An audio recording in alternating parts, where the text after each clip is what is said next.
A Ghostly Haunting in Grand Haven, Chapters 22 and 23. Chapter 22.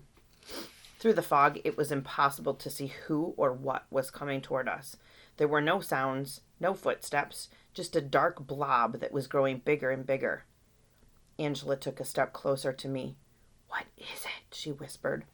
I shook my head slowly and once again scanned my surroundings, hoping to see some way out, hoping that maybe a door or a path might magically appear. Of course, none did. "Quinn, is that you?"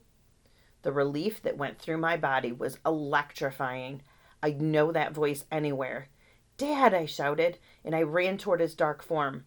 I couldn't actually make out any of his features until I was only a few feet away, but I leapt at him and wrapped my arms around him, giving him a big hug. Angela did too, and the three of us stood there for a moment in a solid embrace. "I can't believe we found you," I said, finally taking a step back. "We've been looking all over for you." "I've been looking for you guys too," Dad said. "Where did you go?" I asked. Dad shook his head slightly. He looked confused. I don't really know," he replied. "I found a hidden passageway in the foyer closet and "We found that too," I said, nearly shouting. "There were steps that went down into the basement. We went down them," Angela interjected, "but then they disappeared and we were trapped." "I don't know what's going on," Dad said. "In all of the times I've spent hunting ghosts and exploring haunted houses, I've never seen anything like this." It's pretty scary when your very own dad admits something like that. Grown-ups are supposed to know everything, or at least they want us kids to think they know everything. "So what do we do now?" I asked. "Well, there has to be a way out," Dad replied. "There must be some way home." "This is a nightmare," Angela said. "I can't believe this is happening to us. I feel like I'm going to hear my mom yelling any minute, telling me to get up, that I need to get dressed and ready for school." "Don't worry," Dad said. "We'll find our way out of here. How did you guys get here?"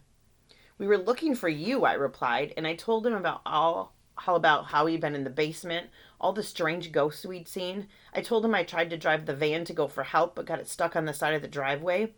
He wasn't even mad about that. "We'll worry about the van and the snowstorm later," Dad said. "First, we need to figure out where we are and find a way out. But for the time being, we're together. We're safe." "Maybe, maybe not," Angela said quietly. She raised her arm and pointed. "Look." Chapter 23.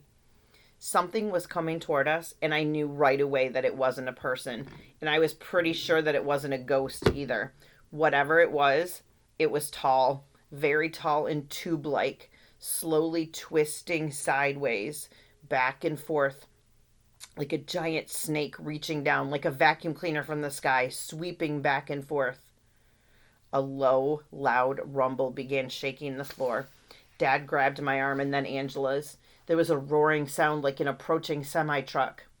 "Hang on tight," he said. "What is it?" I said, yelling over the growing noise. The rumbling and roaring had intensified, and I had to shout so my voice would be heard.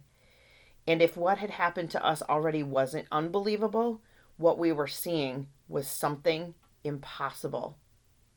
It was a tornado. The enormous tube-like entity was whirling and spiraling, sweeping the ground in a searching pattern, while the other end of it rose up, reaching into the gray sky where it vanished. Already the wind around us was growing stronger and stronger, jostling us about, whipping at our clothing. I remember the experience we'd had when that strange wind had sucked Angela and me into the bedroom, and I was sure that I was not going to like being carried off by a tornado. "Get down on the ground," Dad ordered as he pulled us close. "We can't outrun it. Get down and huddle close. Don't let go of me." The three of us fell to our knees and collapsed to the floor, holding each other tightly. By now the roar was deafening, so loud that it was painful. I wanted to cover my ears with my hands, but that would mean that I would have to let go of Angela and Dad. If I did, I was sure that I would be swept away by the powerful gusting winds of the tornado. And for a split second, time seemed to stop. For some reason, I suddenly remembered Mrs. Bradshaw, my teacher, giving our class a writing assignment. We were supposed to write a 3-page story about something unbelievable, but true, that happened to us. I had written a story about how I caught a huge fish with my bare hands while vacationing at a lake. The fish had become stranded in shallow water, effectively trapping it. I had been able to catch it, and it was nearly as big as I was. I carried it to deeper water and let it go. I thought it was a cool story and pretty unbelievable, but Mom, Dad, and a few other people had been there and watched it happen. Mom was even able to take a picture. She printed the photo, and I attached it to my assignment for proof. But what was happening to us now was far more incredible, much more unbelievable than catching a big fish with your hands. I knew that even if I wrote down everything that had happened so far, no one would believe me. That is, of course, if I ever had the chance. The way things were going, I didn't know if we were going to make it out of the house alive.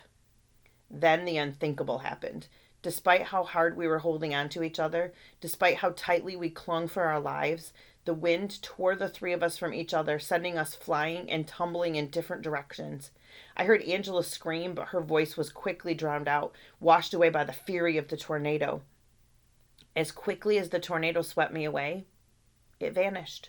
The sound of the raging wind died off quickly, and I was motionless, hanging in the air like a puppet. I felt no sense of gravity at all, no way of knowing which way was up or down. I could move about freely, but I couldn't go anywhere. At least it didn't seem like it. And my surroundings had changed too. Instead of seeing the endless soup of fog, I could now make out what appeared to be dead trees, their leafless limbs reaching up and out, frozen in death. Then a horrible realization came over me. Is this what it's like? I wondered. Am I dead?